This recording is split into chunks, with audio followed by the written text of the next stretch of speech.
नमस्कार आदरणीय श्री आचार्य महोदया, ट्रस्टीगण, निर्णायकगण, शिक्षकगण, अभिभावकगण और मेरे प्यारे मित्रों। मेरा नाम जट प्रांशु है। मैं 5वीं कक्षा में अभ्यास करता हूँ। संस्कृत से संस्कृति हमारी, हिंदी से हिंदुस्तान हमारा। जी हाँ, आज के मेरे वक्तव्य का विषय है राजभाषा हिंदी का महत्व। हिंदी विश्व की प्रमुख भाषाओं में से एक है। यह हिंदी विश्व की प्राचीन, समृद्ध और सरल भाषा है। यह भाषा है हमारे सम्मान, स्वाभिमान और गर्व की, जो विश्व में सबसे ज्यादा बोले जाने वाली तीसरी भाषा है। हिंदी हमारे पारंपरिक ज्ञान, प्राचीन सभ्यता और आधुनिक प्रगति के बीच एक सेतु भी है। भारत की स्वतंत्रता के बाद 14 सितंबर 1949 को संविधान सभा ने एकमत से निर्णय लिया कि हिंदी ही भारत की राष्ट्रभाषा होगी। इसी महत्वपूर्ण निर्णय के महत्व को प्रतिपादित करना तथा हिंदी को हर क्षेत्र में प्रसारित करने के लिए राजभाषा प्रचार समिति वर्धा के अनुरोध पर सन 1953 से संपूर्ण भारत में प्रतिवर्ष 14 सितंबर को हिंदी दिवस के रूप में मनाया जाएगा। अब हमारी राष्ट्रभाषा अंतर्राष्ट्रीय स्तर पर भी बहुत पसंद की जाती है। इसका एक कारण यह है कि हमारी भाषा हमारी संस्कृति और संस्कारों का प्रतिबिंब है। आज विश्व के कोने कोने से विद्यार्थी हमारी भाषा और संस्कृति जानने के लिए हमारे देश आ रहे हैं।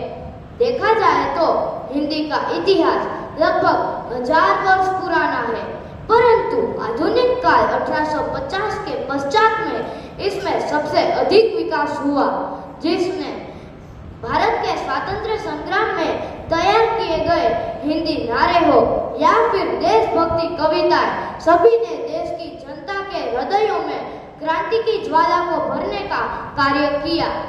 आधुनिक हिंदी का विकास करने में साहित्य के माध्यम से प्रेमचंद्र, शरतचंद्र, अमृता प्रीतम, हरिवंश राय बच्चन जैसे कई साहित्यकारों ने उत्तम कृतियों की रचना की।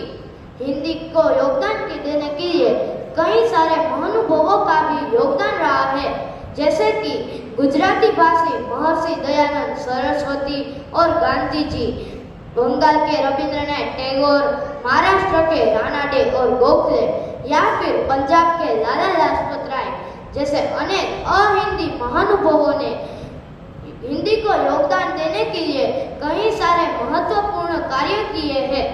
यूनेस्को की 7 भाषाओं में से हिंदी को भी मान्यता मिली है। देश में तकनीकी और आर्थिक सभ्यता के साथ साथ अंग्रेजी पूरे देश पर हावी होती जा रही है।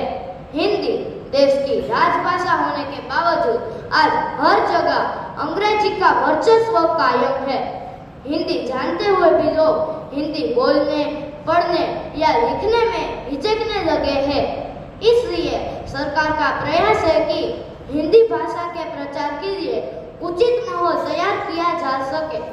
थोड़े साल पहले हिंदी दिवस के मौके पर राजभाषा विभाग द्वारा तैयार किए गए learning Indian language with artificial intelligence यानी कि लीला के मोबाइल ऐप को लोकार्पण किया गया। इस मोबाइल ऐप के द्वारा संपूर्ण भारत में जिनको हिंदी नहीं आती उनके लिए हिंदी को सीखना, समझना तथा कार्य करना भी संभव हो सकेगा। हिंदी दिवस के मौके पर भारत के राष्ट्रपति के द्वारा नई दिल्ली के विज्ञान भवन में हिंदी से संबंधित क्षेत्रों में अच्छे कार्य करने वाले लोगों को राजभाषा गौरव पुरस्कार से सम्मानित किया जाता है। हिंदी के महत्व को गुरुदेव रविंद्रनाथ टैगोर ने बड़े ही सुंदर रूप में प्रस्तुत किया था। उन्होंने कहा था कि अगर भारतीय भाषाएं नदियां हैं तो हिंदी महानदी। भाषाएं वही जीवित रहती है जिनका प्रयोग जनता करती है।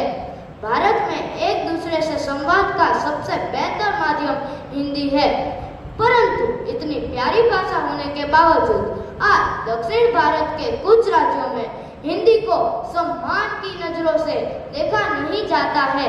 इसलिए मेरा आप सबसे निवेदन है कि हर हिंदुस्तानी को अपनी राष्ट्रभाषा आनी ही चाहिए और उसका सम्मान भी करना चाहिए। मैं मेरा वक्तव्य पूर्ण करने से पहले मैं सिर्फ इतना ही कहना चाहूँगा कि जन जन की भाषा है हिंदी, भारत की आशा है हिंदी। जिसने पूरे देश को जोड़े रखा वो मजबूत धागा है हिंदी। जय हिंद।